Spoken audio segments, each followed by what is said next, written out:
In this module, we will talk about the method of batch sterilization for medium sterilization. So as concerned the methods in batch sterilization, so the batch sterilization of the medium for the fermentation may be achieved either in a fermentation vessel or in a separate mass cooker. So there are two strategies. Richard in 1966 considered that the relative merits of in situ sterilization and the use of special vessel. So the major advantages of a separate medium sterilization vessel is as follows. Because there are two approaches. Just in a batch sterilization, we sterilize the whole system of fermentation, fermenter, inner vessel, as well as the medium, which we called as in situ, on the same place. On the other hand, if we are dealing with the sterilization, just we will sterilize the medium apart from the fermentation vessel, then there is a second approach. So in this case, when we sterilize the medium separately from the fermentation vessel, then the one cooker may be used to serve several fermenters, and the medium may be sterilized as the fermenters are being cleaned and prepared for the next fermentation, thus saving the time. So if the one fermentation is going on, during that time we can sterilize the next batch medium. So this is the one advantage. As concerned the second, the medium may be sterilized in a cooker in a more concentrated form than would be used in the fermentation, because we can sterilize the medium in a concentrated form in a separate vessel, and then we can add into the fermentation vessel, and then we add the more. So we can sterilize in a concentrated form. This would allow the construction of a smaller cooker.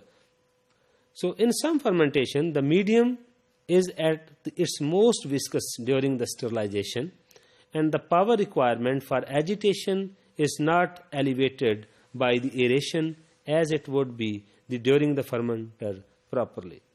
Thus, if the requirement for the agitation during in situ sterilization were removed, the fermenter could be equipped with less power motor.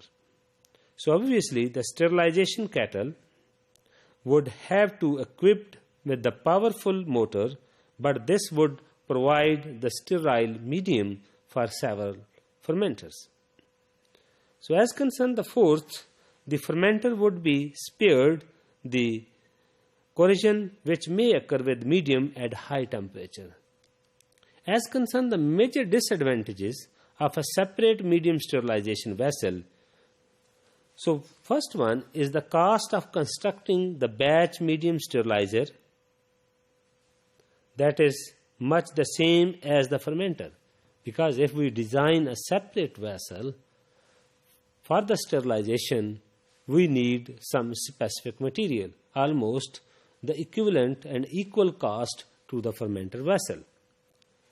So if the cooker serves a large number of fermenters, the complex pipe work, so if we are using the external vessel for a number of fermenters, then we need a complex pipe work just to transport that sterilized medium to the particular fermenter.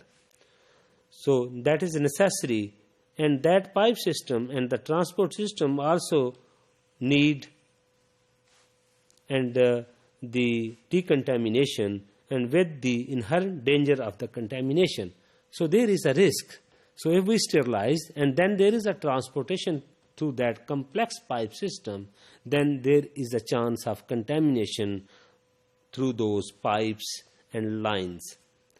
So as concerned the mechanical failure, as concerned the third disadvantage, the mechanical failure in the cooker supplying the medium to the several fermenters would render all the fermenters temporarily redundant. So the provision of contingency equipment may be prohibitively costly. So in this case, the major disadvantage is the cost and the chance of contamination, the risk of contamination. So in all case, the overall pressure to decrease the downtime between the fermentation has tended to outweigh the perceived disadvantages of using a separate sterilization vessel. So thus the sterilization in dedicated vessel is the method of choice for batch sterilization.